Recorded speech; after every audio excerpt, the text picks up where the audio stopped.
Coming up next on Arizona Horizon's Journalists Roundtable, an appeals court rules that some young undocumented immigrants are eligible to receive Arizona driver's licenses. And Arizona Public Schools win their fight for inflation-adjusted funding.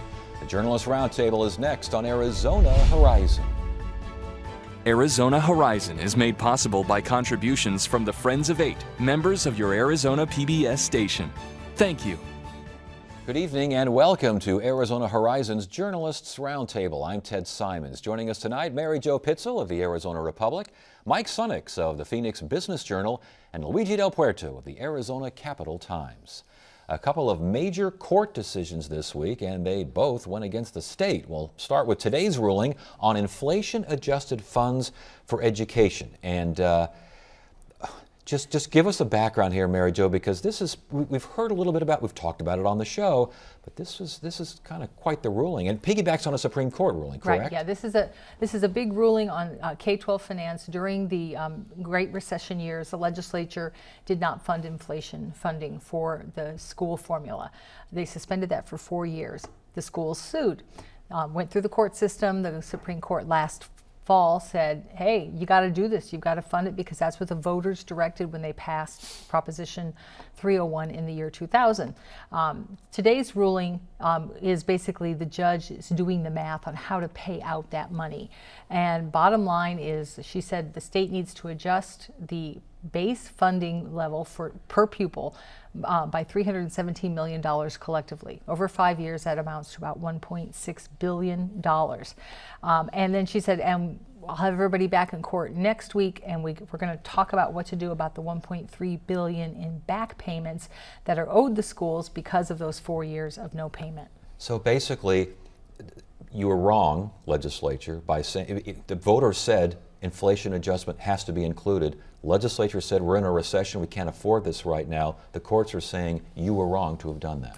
Yeah, also the legislature argued it wasn't just the recession. They're saying they saw, and they pointed to an and/or clause and felt that there was a choice there, and they chose to just inflate one part of the school funding formula.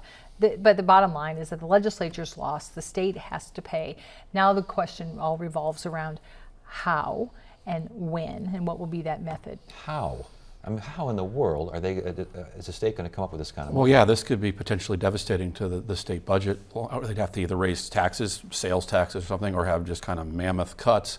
Obviously, the Republicans control things down there. Their appetite for any kind of tax increases is limited, but the reality is they would have to if they owe the inflation. The legislature's played this game with the courts versus the voters. The voters approve something, the legislature doesn't like it, or the recession, the boom-bust economy gets in the way, and they dare the courts to come in and make them do something, and they've got some of these through. This is a huge loss potentially for the legislature. They would have to probably raise taxes if they're really going to address this without some kind of just massive draconian cuts to state government. What do you think, Luigi? Well, they're really in a very difficult position. However, it's not a complete loss, not yet anyway, because the judge said, let's get back together and find out if it's possible for you to pay back the amount that you were supposed to fund the schools. What that means is that the state has a chance to convince the judge that and to persuade her that this $1.3 billion that in payback amount is something that we don't have. And so there's a slight chance. The judge was very clear in her opinion that this is something that needs to be paid, and it's just trying to find a way to make sure that this is feasible, this is doable. But she did point out that that one of the defenses of a mandate that you must pay is what they call the impossibility argument, and the legislature is saying it's impossible, we can't do this, and Judge Cooper, it's Judge Catherine Cooper in Maricopa County Superior Court, seemed to be somewhat sympathetic to that. So I think that will help to set the groundwork as they go back to court and figure out what to do about this $1.3 billion. The schools, however, are saying, look, that's money that we're entitled to. We're willing to sit down and listen to reasonable arguments over this. And I'm like, well, would you take half a loaf? And they wouldn't answer that directly, but clearly they feel that they're entitled, they are rightly entitled to the They've made full some amount. decisions, though. I mean, they've cut taxes. They had a big tax cut package that's been coming in. They've done that. They've expanded Medicaid. They've spent money in other areas so that the schools to come back and say, well, look, you've made these decisions with big money. You need to come up with this money.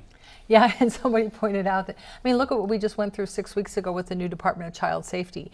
They found money. You know, Governor Brewer and her budget wizards up there found ways to convince the legislature, hey, we found money here, we found money here, and we're going to be able to fund this new agency at this higher Right. level. So, as one lawmaker said, it just seems like they can always find money when they need to. In fact, part of the argument that was put forth by the schools is the fact that we do have money in the rainy day fund. It's about $460 million, something like that.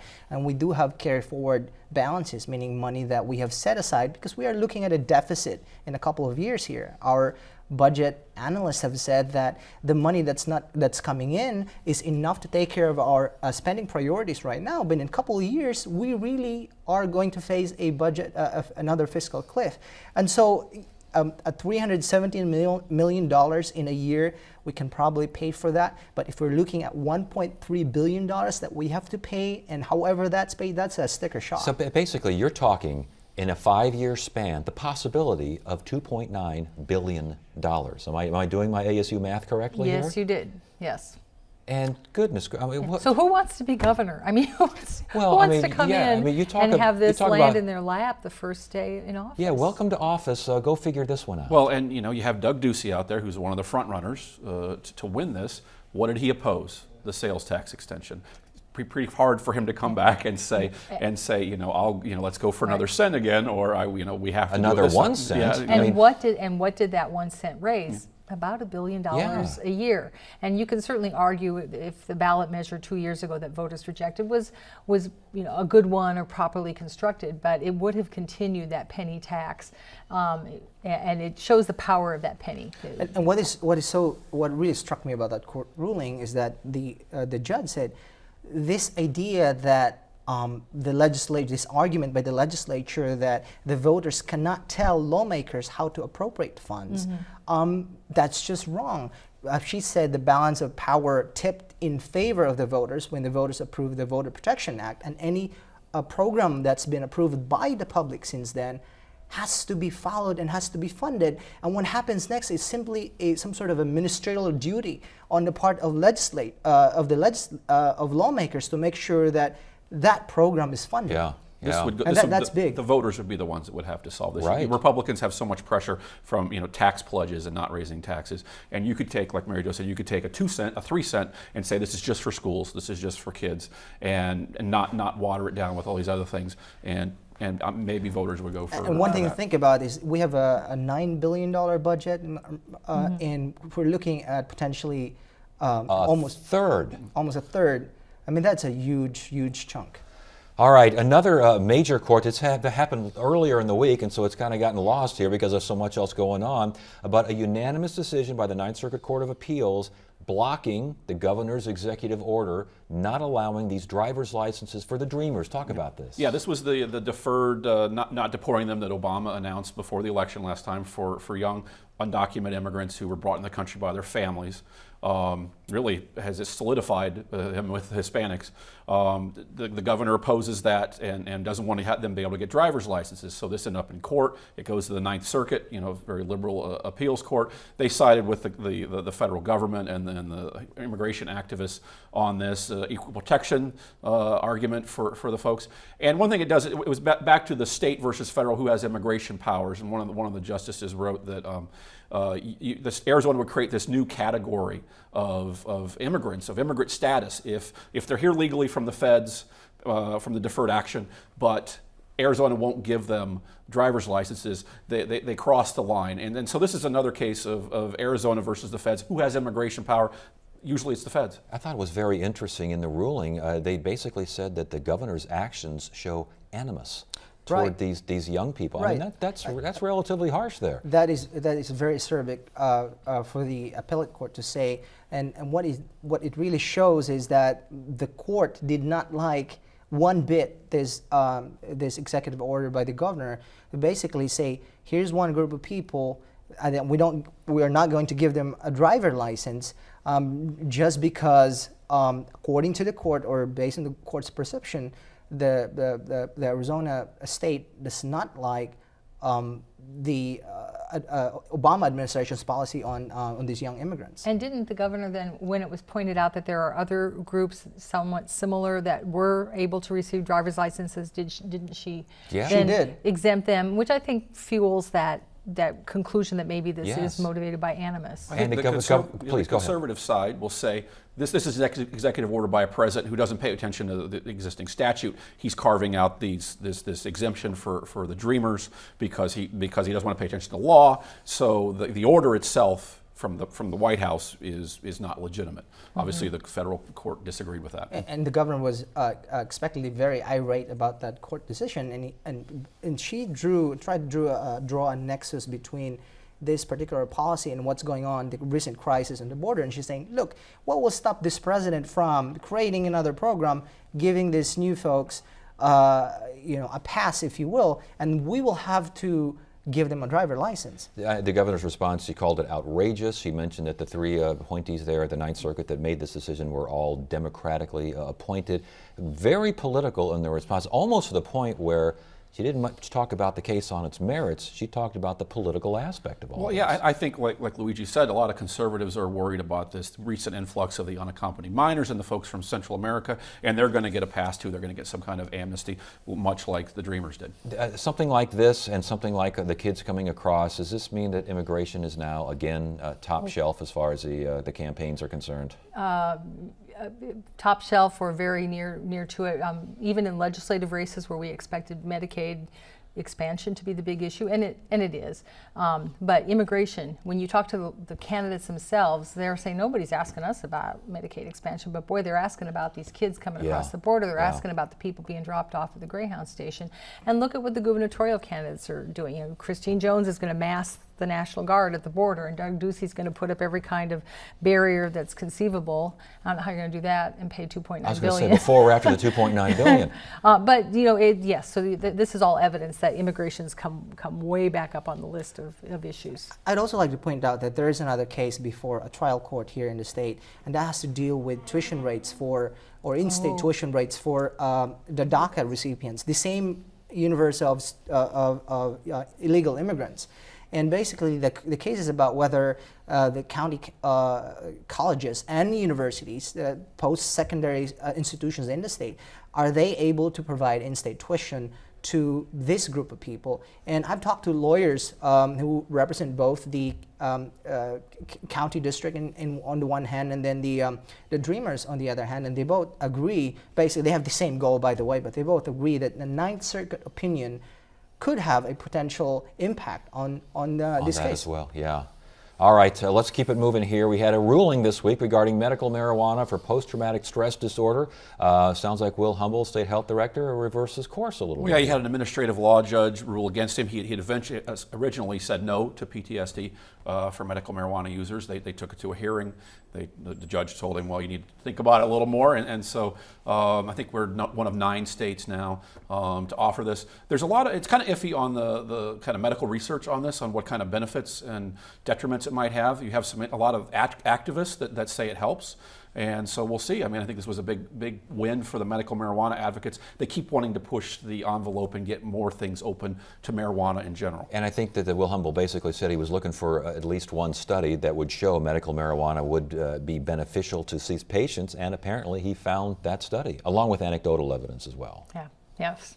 So the program will, you wonder if this will be the end of the expansion of the application of medical marijuana, or if this just, opens the door further. I think it does open the door for more. I think the way they set up this law, the supporters of this proposal, were very smart in setting it up in a way so that it can only expand and never shrink. All right. Well, I think it all goes towards a ballot measure like Colorado. Right. Washington State, legalize it. Is that going to happen in Arizona? And well, I think the country- ballot measure will. You think the measure will, but the does the measure pass? You think? I think the country in general, including Arizona, has changed on some of these issues, social issues, and I think we'd have a good chance. Young folks would support it. It's a very activist campaign, and you didn't see a lot of opposition last time. So it's interesting with this particular ruling by Mr. Humble. Didn't hear a heck of a lot one way or the other. You just heard a lot of people saying it's about time, and not a heck of a lot of dissension. No, you remember back in when Matt Salmon and Janet Napolitano and the drug czar came out and fought the 2002 one? We're a long ways from that now. Yeah, how interesting. Okay, the governor came out today, or not today, this week, and endorsed a candidate for Attorney General. Of course, she would endorse the sitting Republican Attorney General, correct? Of course she did. No, that's not the case. And as far as we know, this is the first time that the governor has endorsed a challenger to an incumbent who is sitting on a statewide office. Of the same party. Of the same party. Of the same party. And that really is very interesting. We've heard lots of reaction, people saying that, basically she's just piling on. And the fact of the matter is that she saw the writing on the wall. Tom Horne is on the way out. And she wanted to make sure that a Republican, in this case Mr. Mark Brnovich, would have a chance to defeat a very strong contender in Democrat Felicia Rotolini. And this happened one day after the Secretary of State's office said, we're going to go ahead and go with our investigation because there is evidence something might be wrong here. Right. So the investigations of Tom Horne continue. You're going to need two hands to count them on, and then you have the highest, the governor of the state coming out saying, vote for this other guy. Well, the timing too. This is well before early ballots go out, well before the primary. A lot of times you'll see these endorsements at the last minute. They don't really matter. This is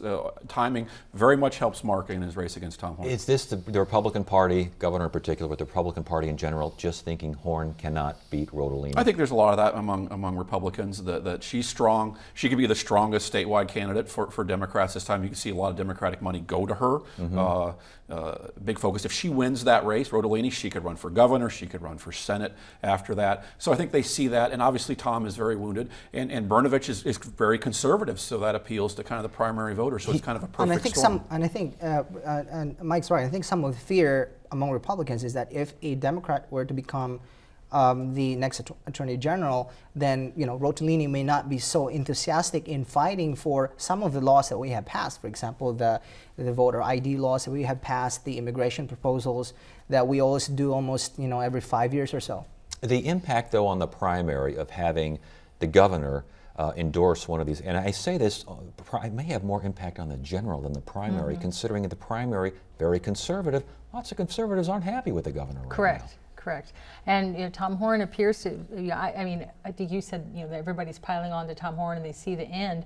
I don't know, this might be because they don't see an end, and you get the governor out there to sort of stoke that anti-Horne feeling. He's got a base out there. He does, and the base probably is not too surprised that the governor went ahead with this. No, Arpaio's back in Tom, and Tom has his own. He's gone very conservative, and he blames the media, and he talks a lot about immigration now. He goes on Fox News, and so I do think there is a split there, and within even conservatives, you have kind of the Goldwater Institute fiscal conservatives that really like Brnovich, and then Tom has his really. I think he's more of the immigration type guy. But Luigi's right. Think if we had a Democrat as county attorney or attorney general, what the difference would be in some of these investigations, Fiesta Bowl, those types of things. 1070. Yeah, 1070, the approaches and stuff. Yeah, and we are still hearing from people, by the way, that Tom Horne is still probably the more likely to win in the primary. But we are also hearing from the same group of people that he will lose in the general election. I think that's the fear, that at this point he's still the dominant candidate. He's still the incumbent. It's right, he has his own base. And Mark Brnovich really hasn't raised a whole ton. He is raising some, but it's not, many people are saying it may not be sufficient within the next few weeks or so to defeat Tom Horne. Why is that? Cash on hand, Horne has 390,000, Brnovich 88,000. Why is that still like that, considering everything Horne's going through? I think the governor's race has sucked up a lot of the money and the contributions out there. I think a lot of people weren't sure if Mark had a chance because a lot of this Tom Horne stuff has progressed. And frankly, the hit and run resonates with people, but a lot of this other stuff is campaign finance stuff, our staffers working on. It's a lot of inside baseball. I think a lot of folks think that's just politics. That's how all these people act, and he happened to get caught. So I think a lot of the money folks were still seeing if Mark had a chance. Yeah. And also, those figures that you cited, those are now about 6 weeks old. A lot has happened Yes. since then. And, again, part of the rationale for the governor's endorsement is to help, Mark Brnovich with fundraising. And we'll see if that does indeed help. Speaking of Attorney General Tom Horne and investigations, the Secretary of State's office does decide to investigate. Maricopa County Attorney Bill Montgomery decides to investigate. And I don't think any eyebrows were too much raised by the Secretary of State's office. But the county attorney's office, I mean, we know that Mr. Montgomery does not like Mr. Horne. He's supporting Brnovich. What's he doing investigating If Horne? I'm not mistaken, he has asked Mr. Horne to resign his position, not even to run anymore, if I'm not wrong about that. And yeah, there is this conflict of interest that people are raising about the county attorney saying, hey, let's investigate this guy that he has asked to resign and whose opponent he is supporting. But the interesting thing about this one is that there are now 3 active inquiries against Tom Horne, and I think 5 offices have investigated him. I mean, that's a lot of offices to be investigating the state's top law enforcement official. It makes for a pretty good campaign commercial. And the problem is it makes a better campaign commercial for Felicia Rodolini because she has the money to do it, and it'll be in November when people are paying attention, not in August. But Bill Montgomery came into power, was elected after Andrew Thomas, the most political county attorney. Everybody was kind of sick of all those shenanigans with him and Sheriff Joe doing that. And Bill has been thrust into numerous political cases, some of his own doing, right? This one. The Russell Pierce, his son, running into the fatal accident, the Fiesta Bowl. And Montgomery has been a very political animal as a prosecutor, I think much to the surprise of some people. And we should also mention that Tom Horne this week decided to go ahead and tell Clean Elections, one of the many that are looking into his activities, you have no business looking into my activities. Right. So Horne filed a lawsuit against the Clean Elections Commission saying that they have no standing to investigate him because Clean Elections exists to police publicly funded candidates. Tom Horne's not running with public campaign financing, and this is an unnecessary investigation. There was a court hearing this morning just to schedule things. The case is scheduled for an August 11th date in court, so we'll see where that one goes. And there's more than just Tom Horne at stake here. It is sort of the future and the fate of the Clean Elections Commission, which points to state statute and a Supreme Court ruling and the state constitution to say, look, we've got the authority. Voters gave us the authority to investigate campaign finance violations, no matter whether you're running publicly or privately. And not only investigate, go ahead and penalize with fines and or removal of office. Not that we're expecting this sort of thing, but I mean... That is the authority that the Clean Elections Commission is claiming over non-participating candidates. We have seen the commission throughout of office participating candidates, I think 2 of them in the last several years or so. This issue has been simmering for several years. And in fact, if there was a law that was passed this year by the state legislature basically saying that we are stripping away the authority of the Clean Elections Commission to investigate non-participating candidates. Of course, the commission is saying, look, even if you think that's what it does, that's not what it does. And we have this authority because we are voter protected, and that didn't pass with the necessary vote that would allow you to amend a voter protected program.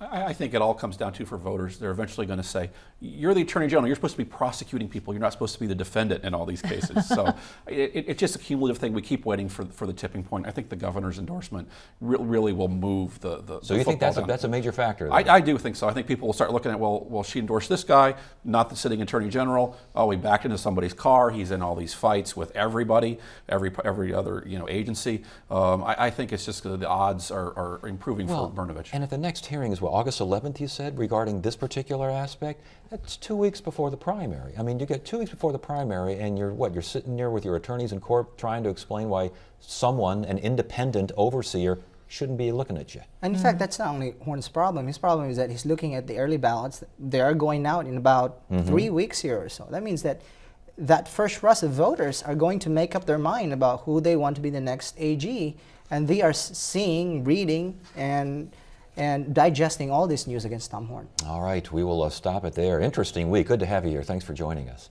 Monday on Arizona Horizon, we will hear from Democratic candidates running for the Superintendent of Public Instruction. That's Monday evening, 5:30 and 10, right here on Arizona Horizon. Tuesday, The Republican candidates for Superintendent of Public Instruction will debate the issues. Wednesday, new research suggests a possible housing shortage in the Phoenix area. Thursday, another debate, this time between Democratic candidates running for Congressional District 7. And Friday, it's another edition of the Journalists Roundtable. That is it for now. I'm Ted Simons. Thank you so much for joining us. You have a great weekend.